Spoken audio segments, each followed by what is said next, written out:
사랑하는 우리 중앙교회 식구 여러분, 주님의 이름으로 이 시간 다시 문안 인사드립니다. 우리 오늘 또 수요기도회로 모였습니다. 여러분 가정에 주님의 은혜와 사랑과 평강이 늘 넘치기를 바라겠습니다.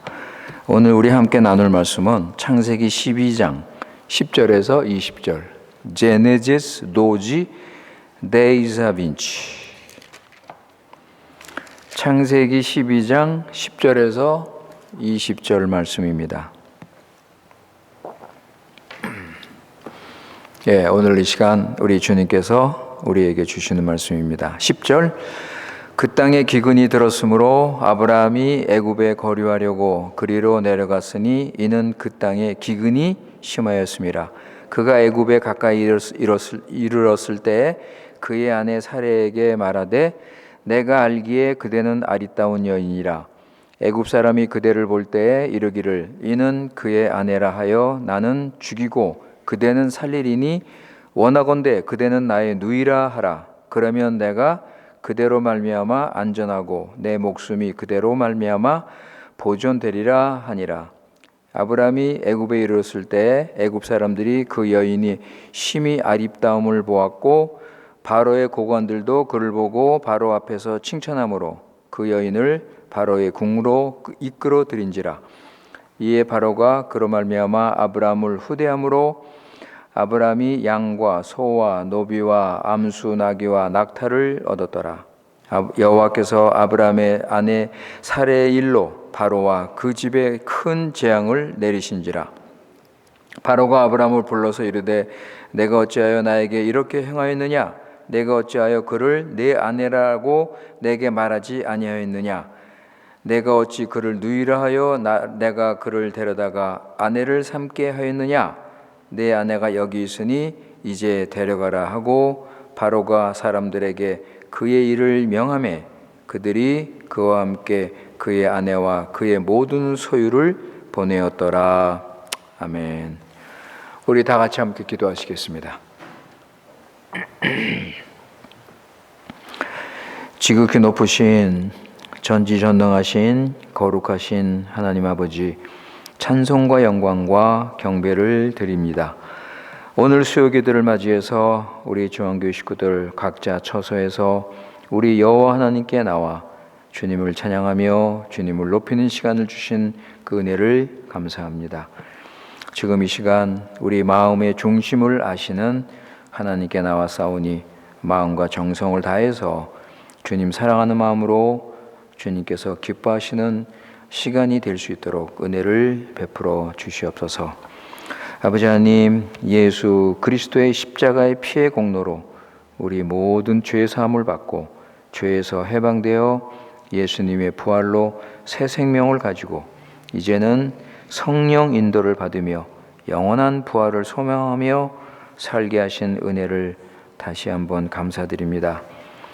또 지난 3일 동안도 신실하신 사랑으로 우리를 지켜주시고 보호하시고 인도하신 우리 아버지 하나님, 우리 구원을 이루셔서 하나님을 순종하며 주신 사명을 감당하게 하시며 하나님 나라를 잘 세우신 우리 아버님께 다시 한번 감사드립니다. 아버지 하나님, 우리 주위에서 일어나는 일들을 보면서 이 어두운 세상, 하나님의 저주 아래에 있는 이 썩어져가는 세상은 구원과 소망이 없음을 알고 세상을 따르지 말게 하시고 하나님 말씀 순종하며 성령 충만해서 영원한 하나님 나라 소망하며 살아갈 수 있도록 은혜를 내려 주시옵소서. 아버지 하나님, 여러 가지 어려운 환경 때문에 믿음이 흔들리거나 여러 가지 시험을 당하고 있는 우리 교회 식구들이 있다면 하나님께서 함께해 주시고 필요한 은혜를 내려주셔서 인내와 소망으로 살아갈 수 있도록 하여 주시옵소서. 전지전능하신 하나님을 믿고 의지하며 어떤 어려운 상황에서도 하나님의 크신 사랑과 구원의 풍성함과 능력, 약속의 말씀을 믿음과 소망으로 모든 것이 합력하여 선을 이루시는 하나님을 의지하고 의심하지 말고 뒤돌아보지 말고 하나님께서 함께 하심을 믿고 주님을 의지하게 하여 주시옵소서. 아버지, 우리 교회를 지켜주시고 말씀과 기도로 든든히 서서 나가도록 은혜를 내려 주시옵소서. 오늘 이 시간 하나님을 더 알고 더 사랑하고 순종하도록 하나님의 구원의 역사가 나타나기를 기도합니다. 말씀을 듣고 깨닫고 열매 맺게 하시고 우리 믿음이 자라며 주님을 더 알고 구원의 기쁨과 감사가 넘치는 복된 시간 될 수 있도록 인도하여 주시옵소서. 우리 구주 예수님의 이름으로 기도드리옵나이다. 아멘.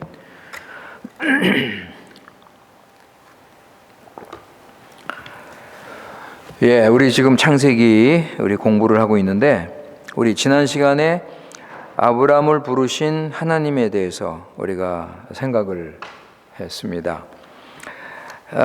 우상의 도시 갈대아 우르에서 살던 아브라함은 하나님의 위대한 계시를 받고 그 오랫동안 살던 정든 고향을 떠나서 하나님께서 지시하신 곳으로 떠나게 되었습니다. 하나님께서 아브라함을 부르심으로 창세기 3장 15절에 그 언약을 성취하시고 또 하나님 나라 회복을 위한 본격적인 구원의 역사가 시작이 된 것입니다. 셈의 후손 아브라함 한 사람을 택하시고 그래서 이스라엘 나라를 세우시고 이제 때가 되어서 그의 자손 메시아 예수 그리스도를 보내시는 그 엄청난 구원의 역사, 그 구원의 파노라마가 이제 시작이 되는 것입니다. 이제 아브라함은 하나님의 계시를 받고 믿음과 확신을 가지고 안정된 도시 생활을 버리고 그 고생과 그 어려움을 겪으면서 유목민의 생활을 하게 된 것입니다.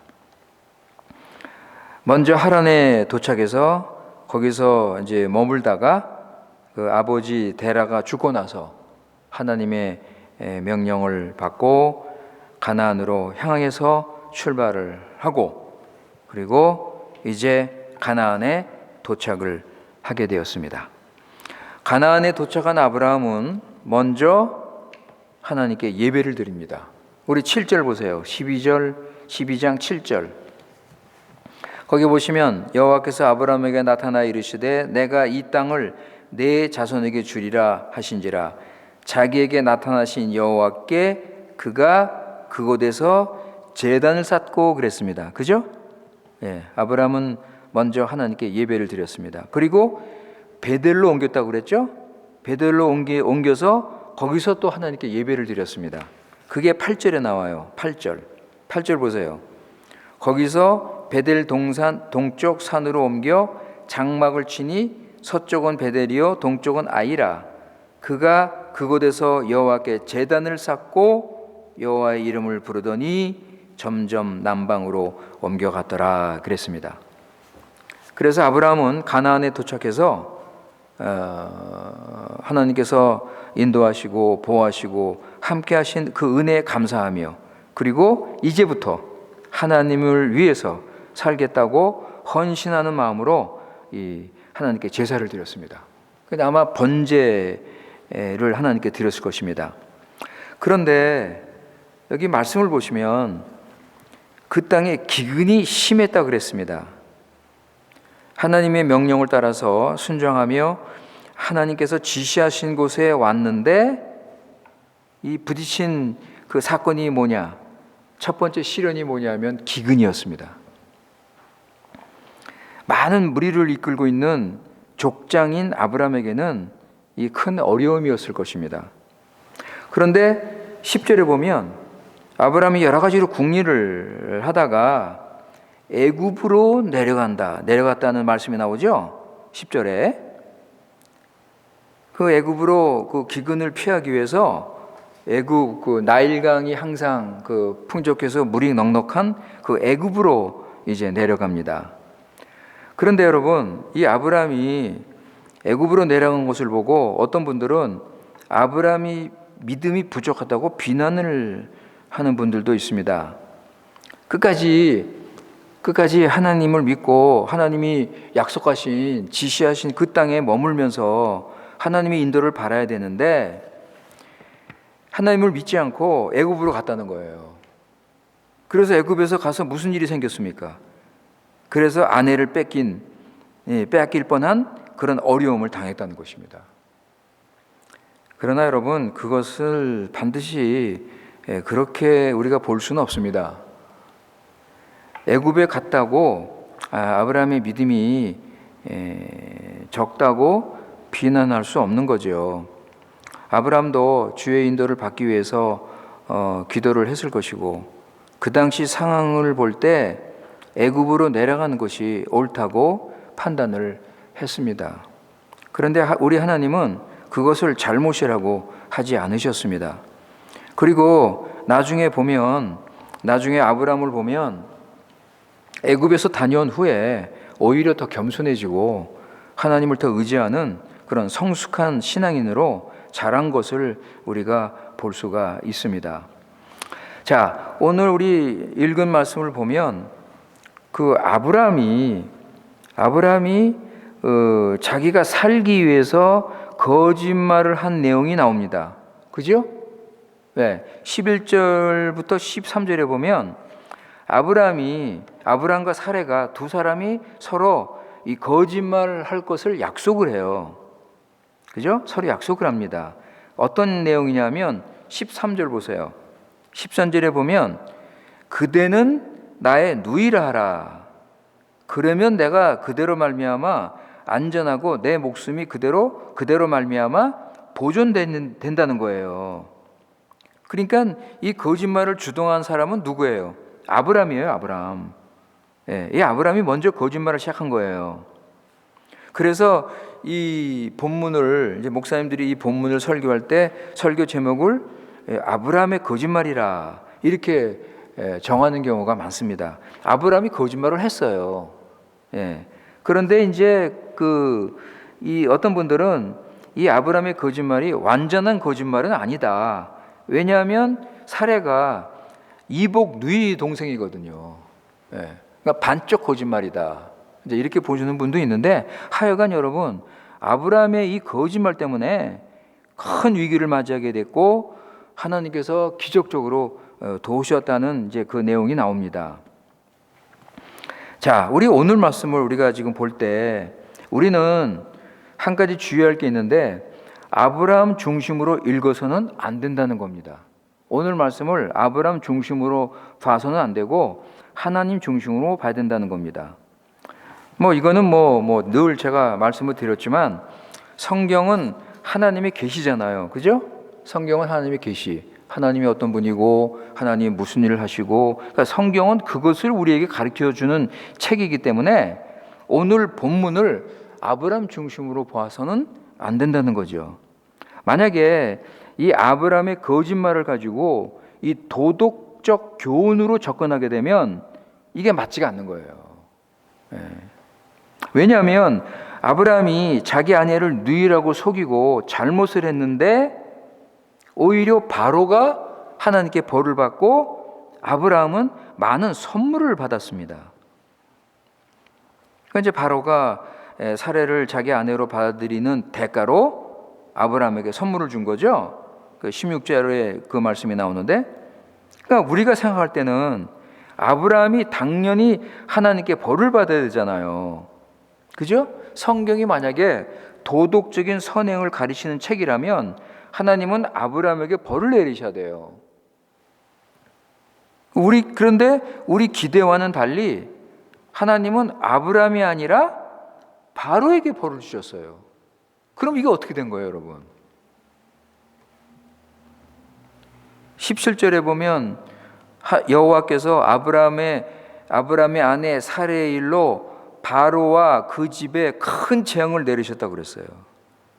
물론 바로 왕도 죄인입니다.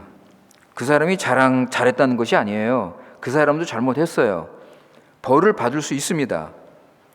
그런데 오늘 이 본문에 나오는 이 경우에 보면 바로보다 아브라함이 더 큰 죄를 졌잖아요. 바로는 사레가 아브라함의 아내라는 것을 몰랐고 아브라함의 거짓말 때문에 그런 행동을 한 것입니다. 그런데 바로는 하나님께 큰 재앙을 받았고 아브라함은 벌 대신에 많은 재산을 얻게 된 것입니다. 그러니까 인물 중심으로 성경을 볼 때 이거를 어떻게 해석을 해야 되는가? 그죠? 믿는 자는 뭐 죄를 지어도 뭐 하나님이 복 주신다는 겁니까?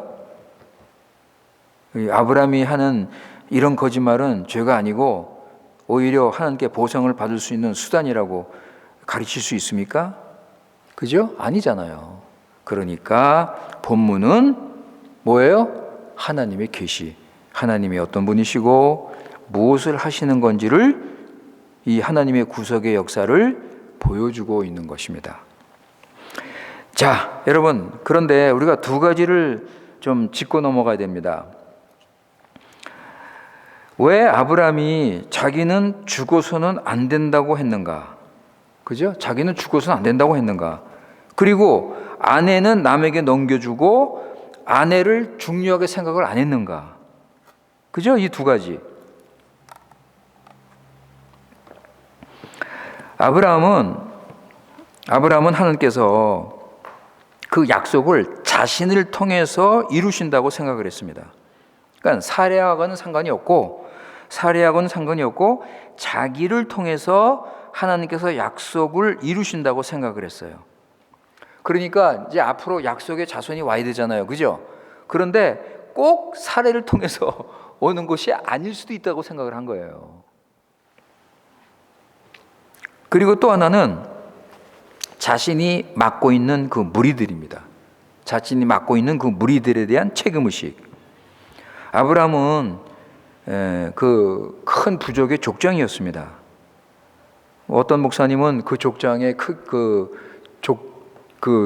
무리의 크기가 1,500에서 2,000명 정도가 되지 않을까, 아주 큰 무리의 생활을 책임지고 있었습니다.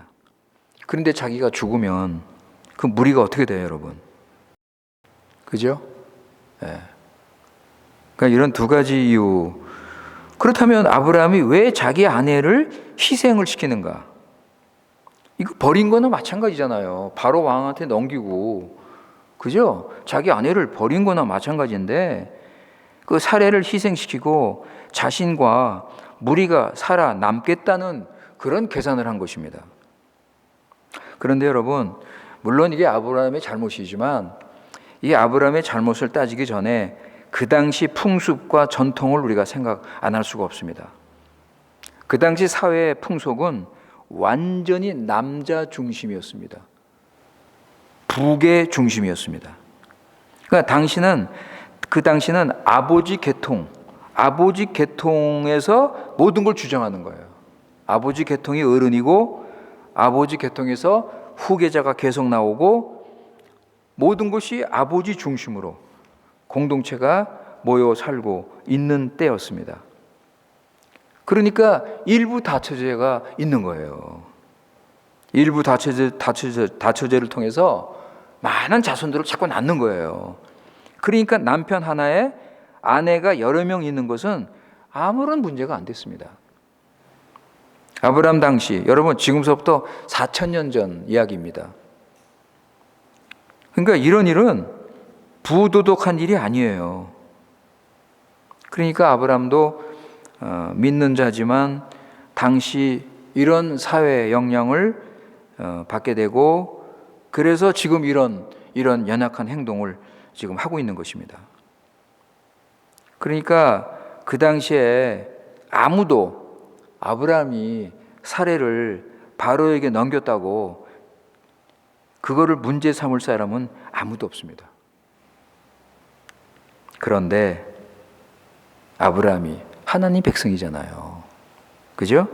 하나님의 나라에 속한 하나님 백성이니까, 그죠? 아브라함은 이런 행동을 하면 안 되죠. 더구나 거짓말을 하면 안 되죠. 아브라함은 사례에게 거짓말을 시켰고 바로와 모든 대신들을 속였습니다. 이거는 9번째 계명을 어긴 거예요. 물론 그 당시에는 십계명이 아직 안 나왔지만 하나님의 영원한 법을 어긴 것입니다. 여러분 십계명 한번 보실까요? 출애굽기 20장 16절. 에조도 빈치 디제세이스. 출애굽기 20장 16절.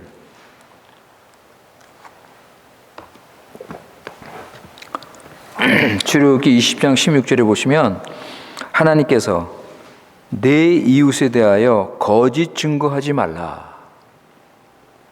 네? 내 이웃에 대하여 거짓 증거하지 말라. 거짓말하지 말라는 거예요. 물론 거짓말이 어떤 특별한 경우에는 죄가 아니라고 할 수 있습니다. 예를 들어서 그 거짓말이 하나님을 순종하고 하나님을 봉사하기 위한 것이라면 그 거짓말은 죄가 아니라고 할 수 있습니다. 그런데 본문에 나오는 이 아브라함의 거짓말은 하나님을 섬기기 위해서 거짓말한 게 아닙니다. 단지 자신의 이익을 위해서, 자기 생명을 건지기 위해서 거짓말을 한 것입니다. 그죠? 자, 이제 이런 배경을 가지고 그러면 하나님께서 오늘 본문을 통해서 우리에게 무엇을 가르치고 있는가? 하나님은 오늘 이 아브라함이 거짓말을 한 이 사건을 가지고 무엇을 보여주고 있는가? 여러분 뭐예요, 여러분? 뭡니까? 하나님이 어떤 분이신가? 그걸 먼저 봐야죠. 하나님이 어떤 분이신가를 발견하는 것이 본문을 바르게 이해하는 것입니다. 그래서 오늘 본문에 눈에 두드러지게 나타나는 것이 뭐예요? 하나님의 권능. 그죠? 전지전능하신 하나님. 바로보다 더 크신 하나님. 바로의 능력보다 더 큰 능력을 보이시는 하나님. 그런데 여러분, 아브라함은 하나님의 능력을 보지 못했습니다. 하나님의 능력을 믿지 못했기 때문에 거짓말을 한 거예요. 하나님의 능력을 믿지 못했기 때문에 자기 방법대로 살아남아야 되겠다고 생각을 한 것입니다.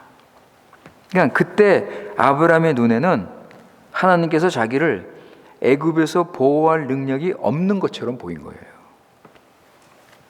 그러니까 거짓말을 해서라도 자신의 생명을 건지려고 한 것입니다. 여러분, 아브라함이 천지창조 하나님을 몰랐습니까? 네?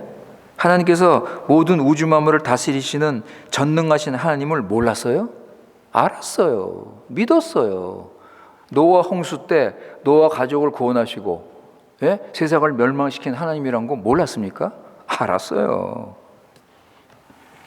그런데 이런 어떤 그 위기에 딱 부딪히니까 그 믿음을 보이지 못한 거예요. 여러분, 예수님 제자들도 그랬잖아요. 예수님과 함께 갈릴리 바다를 건너가고 있는데 갑자기 그냥 무서운 풍랑이 막 일어났어요. 그럴 때 제자들이 어떻게 행동했습니까? 이들이 막 죽을까 봐 무서워서 두려워서 떨면서 주무시는 주님을 막 깨웠잖아요. 이거 주님 큰일 났습니다. 우리 지금 죽게 됐습니다. 그럴 때 주님께서 뭐라고 그러셨어요? 믿음이 적은 자들아, 너희 믿음이 어디 있느냐 그러셨어요. 예? 믿음이 적은 자들아, 너희 믿음이 어디 있느냐. 여러분, 우리는 어떻습니까? 우리도 전능하신 하나님을 압니다. 믿습니다. 우리 예배 시간마다 사도신경을 고백하면서 우리는 전지전능한 하나님을 믿습니다라고 우리는 늘 고백합니다. 그렇다면 우리는 항상 전지전능하신 하나님을 신뢰하고 의지하고 있는가? 여러분, 우리도 살다 보면 전능하신 하나님을 믿지 못하고 거짓말을 합니다. 이런 거짓말 큰 죄도 아니고 누구나 쉽게 다 거짓말 할 수 있는 거고, 더구나 눈에 안 띄고 또 상대에게 그렇게 큰 해를 끼치는 것도 아니고, 또 나한테 유익이 되니까 그러니까 거짓말 하는 거예요. 그러나 성경은 이것을 하나님의 전능하심을 부인하는 행동이라고 말합니다. 사랑하는 성도 여러분, 우리가 입으로 전능하신 하나님을 고백합니다. 그렇다면 우리 생활 속에서도 실제로 전능하신 하나님을 믿으시기 바랍니다. 그리고 아브라함이 거짓말을 한 이유가 또 하나가 있습니다. 그게 뭐냐면 하나님의 약속을 잊어버렸습니다.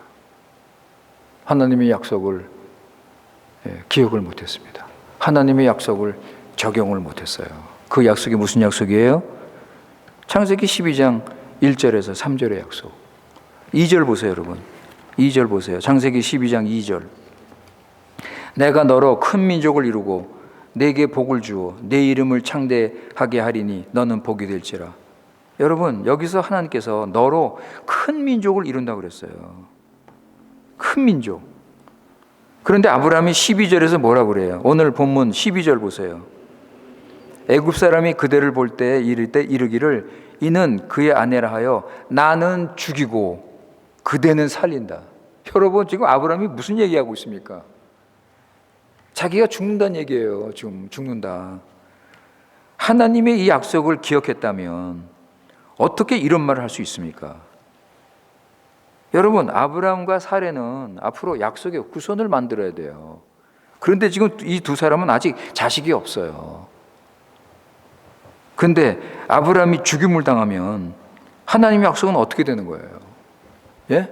아들을 주시겠다는 그 약속은 어떻게 되는 거예요? 큰 민족을 이루겠다는 하나님의 약속은 아브라함이 죽으면 어떻게 이루어질 수 있습니까? 그러니까 아브라함은 이 하나님의 이 분명한 약속이 있기 때문에 어떤 위기에서도 어떤 어려움의 환경 속에서도 하나님이 지켜주실 것이다. 이거를 믿어야 됐었는데, 그런데 이 약속을 잊어버렸는지 기억을 못했는지 순간 연약함에 의해서 하여튼 이 약속을 잊었기 때문에 자기 스스로 살아남으려고 거짓말을 한 거예요. 사랑하는 성도 여러분, 우리는요, 이 아브라함의 거짓말의 결과가 얼마나 무서운 결과를 가져올 수 있는지 우리 한번 보시기 바랍니다. 아브라함의 거짓 때문에 하나님의 약속을 헛되게 만들 수 있었습니다. 아브라함이 거짓말을 해서 사레가 바로에게 넘어갔다면 하나님의 약속하신 자녀를 얻을 수 있었겠습니까? 예? 불가능하죠. 이삭이 어떻게 태어나요? 이삭이 태어날 수 있었습니까? 이삭이 태어나지 않으면 그러면 야곱은요? 야곱. 예? 그리고 그 야곱이 태어나지 않으면 12아들은요? 그렇다면 아브라함의 후손으로 오실 그 메시아는 어떻게 되겠습니까? 우리는요, 창세기 12장 2절 3절에서 하나님께서 약속하신 축복들이 앞으로 오시는 예수님을 통해서 이루어지는 축복인 걸 우리는 알아요. 그죠? 우린 그렇게 배웠습니다.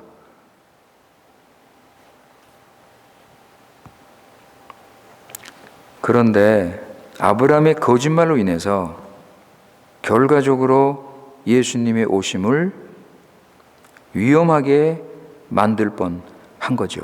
그죠? 갈라디아서 3장 16절 보세요. 갈라타스 트레이스 디제세이스. 갈라타스 트레이스 디제세이스. 갈라디아서 3장 16절.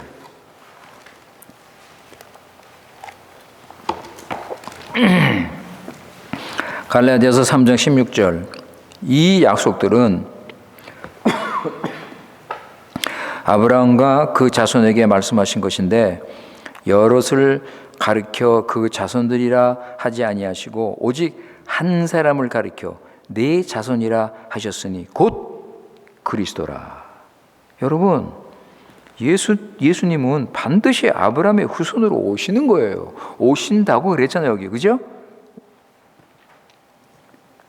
특히 아브라함과 사레 사이에서 태어난 후손으로 오시는데 사레가 바로의 아내가 되면 어떻게 되겠습니까? 예? 어떻게 되겠어요, 여러분? 그러니까 하나님의 구원의 진행이 만약에 인간에게 맡겨졌다면, 예? 아브라함에게 전적으로 달렸다면 그때 구원의 역사는 끝나는 거예요. 그때 언약의 후손은 거기서 끝나는 거예요, 여러분. 그러니까 하나님께서 개입하셔서 기적적으로 사레를 구원하신 거예요. 그래서 바로에게 재앙을 내리시고 사레를 건져주셨습니다. 하나님의 약속이 이루어지려면 사레는 바로의 궁전에 있으면 안 돼요. 사레는 바로 궁전에서 나와서 아브라함의 천막으로 가야 됩니다. 결국 하나님은 아브라함과 사레 이 두 사람을 구원하셨습니다. 이 모든 것은 하나님께서 하신 첫 번째 약속, 첫 번째 복음의 약속, 창세기 3장 15절. 이 약속을 성취하시기 위해서 하나님께서 지금 이 구원을 이루시는 거예요. 그리고 이 하나님이 이루시는 이 구원은 결국은 우리를 구원하신 거 아닙니까? 결국은 우리를 구원하시기 위해서 하나님께서 하신 거예요. 그러니까 우리 하나님은 반드시 약속을 지키시는 신실하신 하나님이십니다. 우리 하나님은 이 약속을 지키시기 위해서 자신의 권능을 사용하신 것입니다. 그래서 하나님은 나중에 아브라함에게 이렇게 나타나셔서 이렇게 말씀하셨죠. 한번 보세요. 창세기 17장 1절 2절. Genesis 17, 2. 창세기 17장 1절 2절. 아브라함이 99세 때 여호와께서 아브라함에게 나타나서 그에게 이르시되 나는 전능한 하나님이라. 너는 내 앞에서 행하여 완전하라. 내가 내 언약을 나와 너 사이에 두어 너를 크게 번성하게 하리라 하시니. 그죠? 하나님께서 99세 때 아브라함에게 나타나셔서 뭐라고 말씀하셔요? 내가 전능하신 하나님, 전능한 하나님이다. 그러니까 이제 내가 너에게 언약한 그 약속을 이룰 것이다. 그러니까 전능하신 하나님께서 창세기 3장 15절에 언약하신 그 언약을 이루시기 위해서 이런 놀라운 그런 기적도 행하시고 사랑도 베푸시고 은혜도 베푸시고 또는 심판도 하시고 이게 다 하나님께서 이 언약을 이루시기 위한 하나님의 구원의 역사라 우리가 볼 수 있는 것입니다. 세상의 어떤 왕이라도 하나님의 권능을 막을 수 없습니다. 여기 지금 본문에 나오는 이 애굽의 바로도 하나님의 이 권능 막을 수 없습니다. 인간 역사상 가장 위대한 왕으로 알려진 느부갓네살 왕, 바벨론의 느부갓네살 왕도 전지전능하신 하나님 앞에 무릎을 꿇었습니다. 우리 한번 다시 보실까요? 다니엘 4장 34절. 다니엘 4:34. 다니엘서 4장 34절입니다.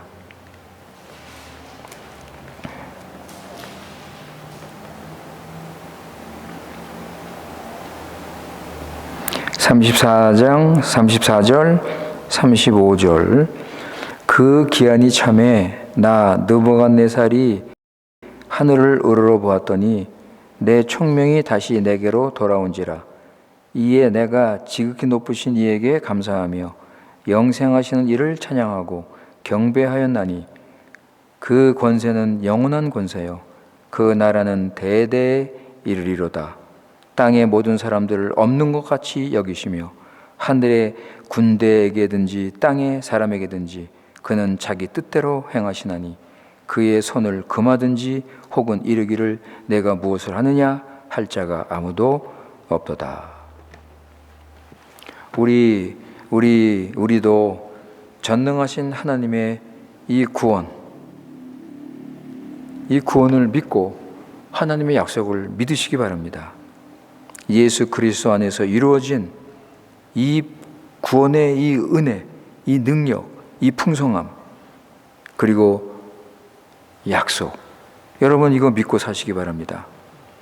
성경에 나타난 하나님의 놀라운 이 구원의 은혜, 구원의 역사, 이 구원의 능력, 이것을 믿으시고 하나님 의지하시고 하나님께 모든 걸 맡기시고 사시기 바랍니다. 오늘 가르침은 거짓말을 하면 문제가 생기고 하나님의 벌을 받고 그것을 말씀하는 것이 아닙니다. 물론 우리 믿는 자들은 거짓말하면 안 되는 것이고 거짓말은 죄를 짓는 것이고 하나님의 전능하심을 부인하는 것입니다. 그러니까 우린 거짓말하면 안 돼요. 그러나 이것이 오늘 본문의 핵심이 아닙니다. 만약에 거짓말에 대한 설교를 하려면 십계명에 나오는 그 말씀을 가지고 설교를 해야 될 것입니다. 오늘 본문의 핵심은 우리를 구원하시는 하나님입니다. 우리를 구원하신 하나님. 우리 하나님은 이미 4,000년 전에 우리 구원을 위해서 사례를 바로 왕궁에서 건져내신 것입니다. 아브라함이 무엇을 할 수 있었어요, 여러분? 예? 아브라함이 그런 상황에서 자기 아내 사례를 건질 수 있었습니까? 인간의 힘은 제한이 된 거예요. 오히려 일을 더 어렵게 만들고 복잡하게 만들고 힘들게 만들었습니다. 사랑하는 성도 여러분, 우리 하나님, 전지전능하신 하나님, 자기 백성을 사랑하시고 구원하시는 하나님, 반드시 약속을 지키시고 함께 하시는 우리 하나님, 그 하나님을 의지하시고 믿고 우리에게 허락하신 이 구원, 우리에게 허락하신 이 교회, 이것을 바르게 주님 뜻대로 힘있게 우리가 세우기를 바랍니다. 우리 성경 한 구절 읽고 마치겠습니다. 시편 62편 1절 2절 살모 세센타이 도이스 웅 도이스. 시편 62편 1절 2절 우리가 잘 아는 말씀입니다. 시편 62편 1절 2절 나의 영혼이 잠잠히 하나님만 바라며 나의 구원이 그에게서 나오는도다. 오직 그만이 나의 반석이시요 나의 구원이시요 나의 요새이시니 내가 크게 흔들리지 아니하리로다. 다윗이 자기 아들 압살롬의 그 쿠데타를 피해서 지금 도망가는 가운데 하나님을 바라보며 하나님을 의지하며 전능하신 하나님께서 구원을 이루실 것을 믿고 지은 시편입니다. 우리도 우리 지금 21세기 하나님 백성으로 택함을 받아 우리가 이 더러운 어두운 죄 많은 이런 세상 속에서 우리가 살면서 하나님의 뜻을 이루고 교회를 세우고 우리가 거룩한 사람으로 살고 하나님의 나라를 세워야 하는 이런 사명을 가지고 있는데 여러 가지 어려움이 있고 사탄이 우리를 공격하고 세상의 환경이 이런 것들이 우리를 억누르고 그럴 때 우리는 전지전능하신 하나님을 믿고 우리는 확신을 가지고 계속해서 주님을 따라 가야 할 것입니다. 기도하겠습니다. 주 여호와 하나님 아버지, 우리 주 하나님께 감사와 찬송과 영광을 돌립니다. 오늘 말씀에서 배웠듯이 우리도 아브라함처럼 거짓말하고 죄짓고 실수하면서 번번이 주님의 영광을 가리우고 하나님의 나라 진행을 막았습니다. 우리에게 하나님의 교회, 하나님 나라가 맡겨졌다면 벌써 실패했을 것이고 뱀의 후손이 온 세상을 점령했을 것입니다. 따라서 우리 구원의 하나님, 신실하신 하나님, 언약을 이루시는 전지전능하신 우리 하나님 감사 찬양을 드립니다. 모든 것을 합력하여 선을 이루시는 우리 하나님, 우리 구원은 가장 안전하고 하나님의 뜻대로 반드시 이루어짐을 믿습니다. 하나님께서 하시는 이 일을 확신을 가지고 믿고 말씀에 순종하며 성령의 인도를 받으며 성숙한 그리스도인, 신령한 그리스도인으로 자라서 지금 이 마지막 때 좌우로 흔들리지 말고 하나님이 주신 이 능력을 힘입어서 구원의 역사에 동참할 수 있도록 은혜를 내려 주시옵소서. 우리 구주 예수님의 이름으로 기도드리옵나이다. 아멘.